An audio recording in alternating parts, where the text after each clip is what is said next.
chào buổi tối tất cả mọi người. Mình là Khoai, chào mừng các bạn đến với kênh Khoai Lang Thang. Và mình đang ở chợ San Miguel, một trong những cái chợ bán về ẩm thực rất là nổi tiếng ở Madrid, Tây Ban Nha.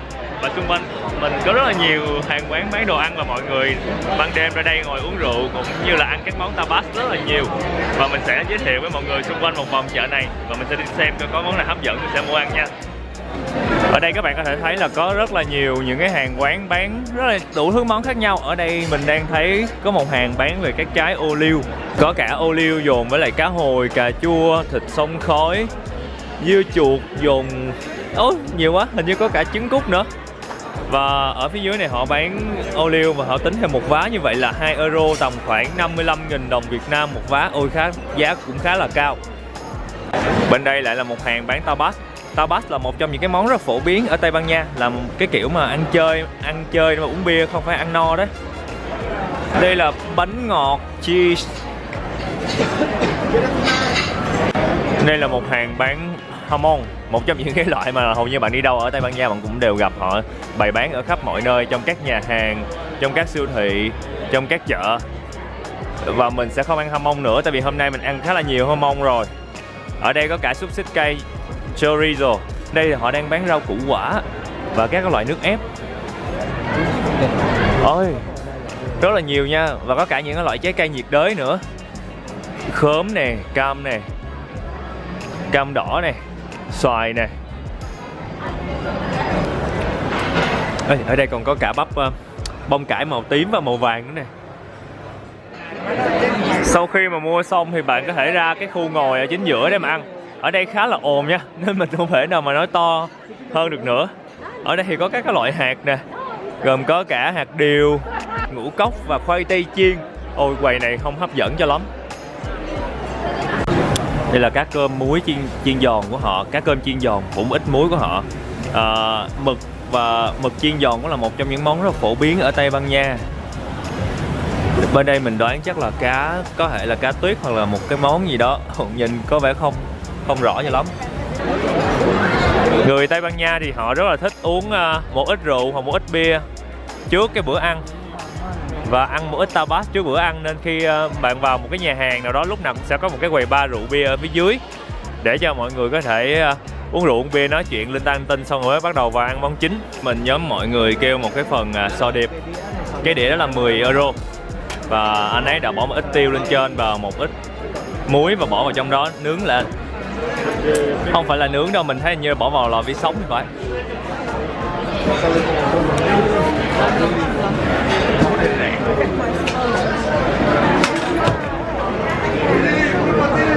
Ở đây mình thấy có khá là nhiều loại hải sản. 18 đồng. Còn có cả ốc móng quỷ nữa này. Tôm hùm, hào. Ở đây hào nó bán 15 euro một 5 con, cũng là 3 con, 3 euro một con. Có cả ốc móng tây, có cả các loại sò. Anh ấy sẽ chế một ít dầu ô liu lên trên cùng nữa. Nhìn ngon nhất luôn đấy. Nãy giờ cái món sò điệp này là ngon nhất. Đệm xanh. Hai con này là con gì? Mình sẽ lấy con sò điệp bự chà bá lửa luôn. Ở trên đây chỉ có muối, tiêu và một ít dầu ô liu, và khi ăn vắt một ít chanh vào nữa thôi. Ok, cảm ơn em. Rồi, bây giờ ăn nha. Mọi người ăn nhanh quá, mình còn chưa kịp làm gì mà người đã ăn.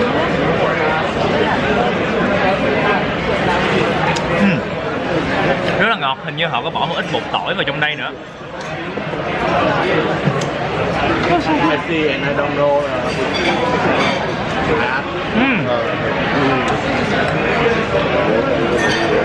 Mà rẻ nữa. Con sò điệp rất là tươi và khi mà ăn miếng miếng như vậy vào họng rất là đã. Cái cồi sò điệp nó vừa giòn, không có bị dai đâu, nó rất là giòn và mọng nước. Ở đây hầu như hải sản nào họ cũng dắt một ít chanh lên trên hết và họ chỉ ăn như vậy, và khi mà họ nướng họ có bỏ một ít muối vào trong đó rồi, cho nên cái vị mặn nó cũng vừa phải. Nhưng mà mình thật sự mình vẫn thích cái muối ớt cha xanh của Việt Nam hơn khi mà chấm với hải sản. Không sao, nhập gia tùy tục, ở đây họ cho ăn cái gì thì ăn cái đó.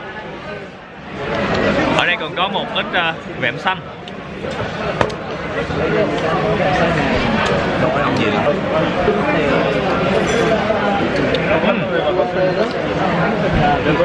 Vẹm xanh thì khá là quen thuộc rồi. Ở Việt Nam cũng cũng rất là nhiều người bán, nó giống như cái vị của con trai sông á, nhưng mà nó đỡ bị tanh hơn.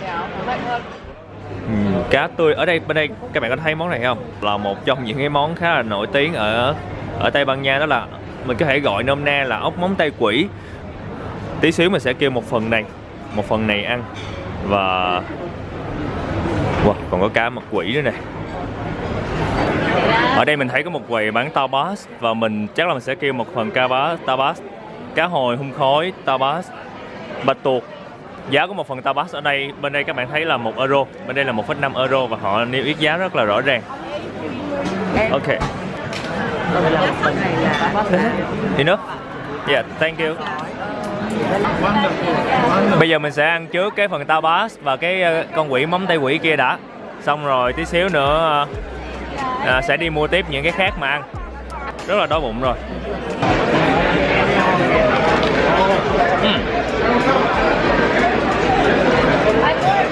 Lại ăn món cũ à?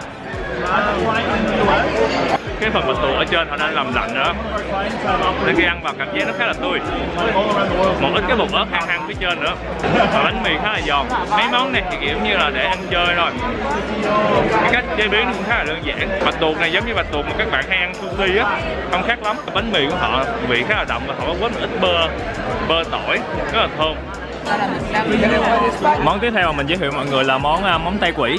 Ở Tây Ban Nha mọi người khai thác cái món này ở phía bắc, vùng biển phía bắc Tây Ban Nha rất là nhiều. Cái phần này của nó dính vào trong mỏm đá này, các bạn thấy nó vẫn còn dính một ít đá vào trong này, thấy chưa? Khi ăn mình sẽ bẻ cái này ra.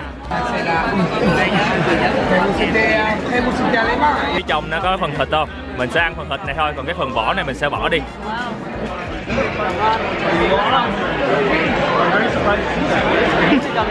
Còn nguyên cái này sẽ bỏ đi.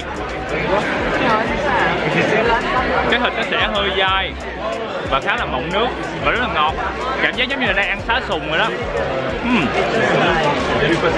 Cái này mà họ phải cho mình một ít sốt gì đó ăn nó sẽ ngon hơn. Ở đây họ không có cho sốt, chỉ ăn như vậy thôi. Con này á, hồi xưa còn được gọi là ốc móng chó hoặc là ốc móng rồng. Người ta gọi là ốc móng chó là cái tên gọi truyền thống, nhưng mình vì cái tên nó xấu quá, sau này bán khó hay sao đó, họ chuyển sang họ gọi là ốc móng rồng, gọi là ốc móng tay quỷ để cho bán nó chạy hơn. Thì cái món này nó rất là mắc, vì sao? Là vì nó bám ở trên những cái mỏm đá, người ta đi khai thác rất là cực và rất khó khai thác, vậy nên giá của nó đôi khi lên tới vài triệu đồng 1 ký Việt Nam của mình luôn. Như các bạn thấy ở đây họ bán có 6 con mà bán cho mình tới 11 mấy euro lận, là khoảng 300.000 Việt Nam đồng cho 6 con này, là một con 50-60.000, rất là mắc ở đây. 2,8 euro một con. Nói chung là đi ăn ở bên đây thì đừng nên bao giờ mà quy đổi tiền thành tiền Việt, nó sẽ rất là mắc. Mình sẽ bắt một ít chanh lên đây và cứ như vậy ăn thôi.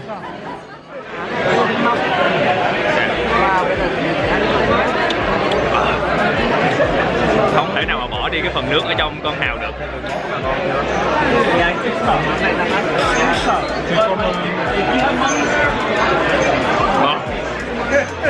Hào rất là tươi mà họ dương lạnh đó. Hào ở đây nó không béo giống như hào Việt Nam đâu, mà cái vị nó thanh và tươi hơn.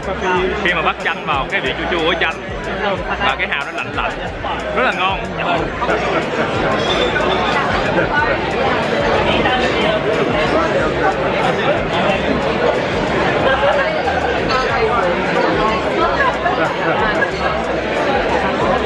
Ở bên đây có rất là nhiều người đang nhìn mình, hơi mắc cỡ một xíu.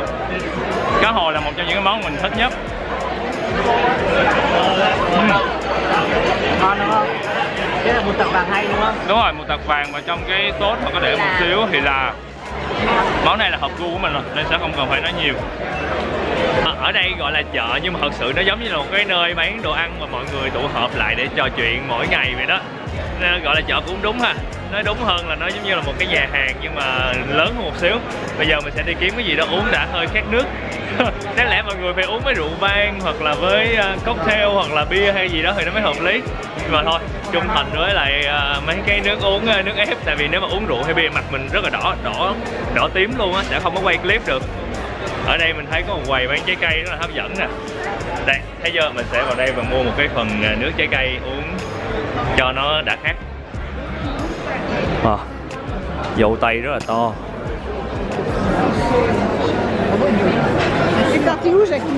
Mình sẽ đây, ở đây có những cái loại trái cây họ đã trộn lại với nhau sẵn và mình sẽ kêu menu bên đây. Khoảng tầm 3 euro một món. Xoài nè, kiwi nè, raspberry 3 euro, còn mấy cái loại trộn lại với nhau thì là 3,5 euro một phần, một ly. Ở đây là một quầy bán king crab. Họ đang có một vài phần king crab đông lạnh ở đây và những cái món làm từ king crab, tapas từ king crab. Wow, rất là hấp dẫn. Mình sẽ kêu một cái chân của cái con king crab để mà ăn. Ở đây họ bán là 13 euro. Nhìn hấp dẫn không? Hấp dẫn nhất trong cái đám này. Ở trên đây thì có mấy cái kiểu burger king crab này nọ. Nhưng mà mình thì thích ăn cái thịt king crab mà không có cần phải trộn gì. Thịt king crab tươi hơn. Họ đã chặt ra như vậy cho mình và ăn chung với một ít dưa chuột và cà rốt bào, có một ít trứng cá caviar ở trên đây.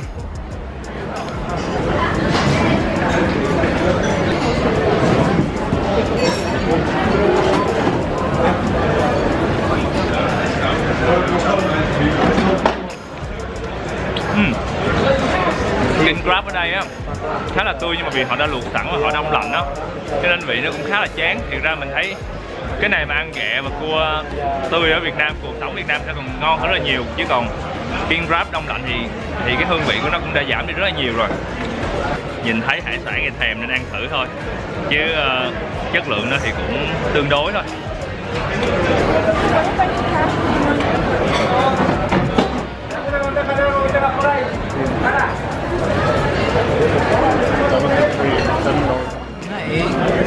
Không ngán thôi nhưng mà mình đang có một cái xiên thịt nướng ở đây, thịt heo hả anh Trung? chắc vậy đó. Hình như là thịt heo nướng. Thịt heo nướng, đúng rồi, thịt ba rọi heo nướng ở đây. Và có một cái lớp sốt ở trên rất là thơm, gần giống như là sốt mật ong vậy đó. Mình sẽ ăn thử ngay bây giờ. Ok đó.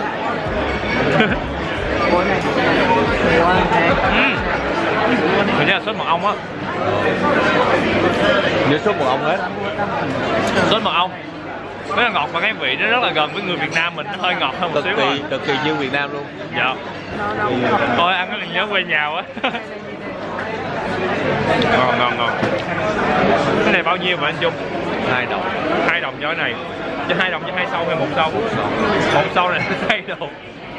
Ôi, cao quá. Em không dám quy đổi. 2 đồng này là 60.000 đồng Việt Nam mình 1 sâu. Mọi người có thể nhìn thấy nè, sau lưng mình mọi người ngồi ăn và ngồi trò chuyện với nhau rất là vui. Và họ cuối tuần hay là đêm đến họ hay ra đây kêu một ly bia, gọi một ít tapas, một ít món ăn vặt, ngồi lại và làm quen với những người lạ với nhau. Hồi nãy mình vừa được một anh bên Ukraine lại bắt chuyện nữa, rất là vui. Mà giống như một cái nơi, giống như một cái nhà hàng mà nó rộng hơn cái nhà hàng, mà được nhiều cái gian hàng nhỏ bán nhiều món ăn khác nhau thôi. Cho nên quan trọng là cái không gian, chứ thật sự giá nó sẽ hơi cao và cao hơn bên ngoài rất là nhiều.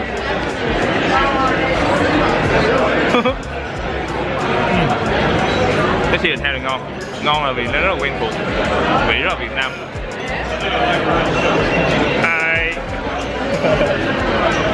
Những cái chỗ đông người như vậy nè, nên để ý ba lô túi xách, tại vì rất là hay bị kẻ gian móc túi ở đây.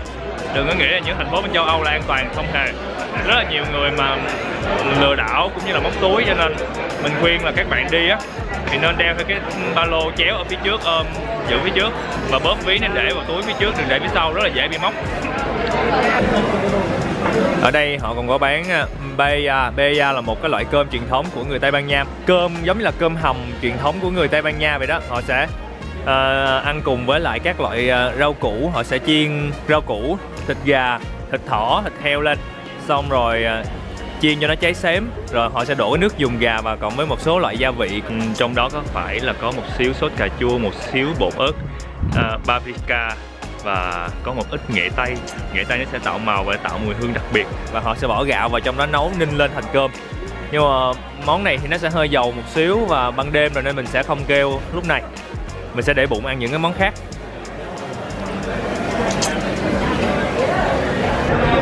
Ở đây có một quầy, ôi măng tây, ôi cái bánh mì để 3 con tôm to đùng bên trên đó nè. Mình sẽ kêu một cái phần ớt nướng Ớt nướng là một món ăn cũng khá thú vị của người Tây Ban Nha. Các bạn có thấy rổ ớt ở trong không? Pimento. Pimento. Mọi người ơi, trái ớt này thật sự á, đối với khẩu vị của người Việt Nam mình chẳng cay tí nào. Nó chỉ thi thoảng có một vài trái nó hơi tê tê thôi. Cho nên bạn nào mà không ăn cay được thì cứ ăn cái món này thoải mái, món ớt nướng này nè. Tại vì nó sẽ giống cái vị giống như ớt Đà Lạt nướng vậy đó, nhưng mà nó sẽ nhỏ và nó thơm hơn. Vị nó đậm hơn ớt Đà Lạt. Không cay tí xíu nào. Em sang thử nha. Bánh mà nhìn như là miếng thịt nướng ấy. Nó thơm mùi quế. Thấy chưa, ngon không? Rất là thơm mùi quế, hình như là họ rắc một lớp bột quế phía trên mặt. Và họ tầm mật ong, họ nướng. Dạ đúng rồi. Bên trong thì lại là sữa rất ngon. Sữa rất là béo. Giống bánh lăng. Giống bánh lăng. Đúng rồi đó. Giống bánh lăng nhưng mà có điều là họ nướng bên ngoài, ở trong thì nó hơi mềm. Bên ngoài nó thơm. Ăn cái này với lại ớt thấy cái vị nó kỳ cục quá ha. Đúng rồi. Tại sao đang ăn bánh này xong rồi chúng ta lại quay sang ăn ớt rồi ăn. Tụi mình ăn không có giống một cái quy tắc quy chuẩn nào hết.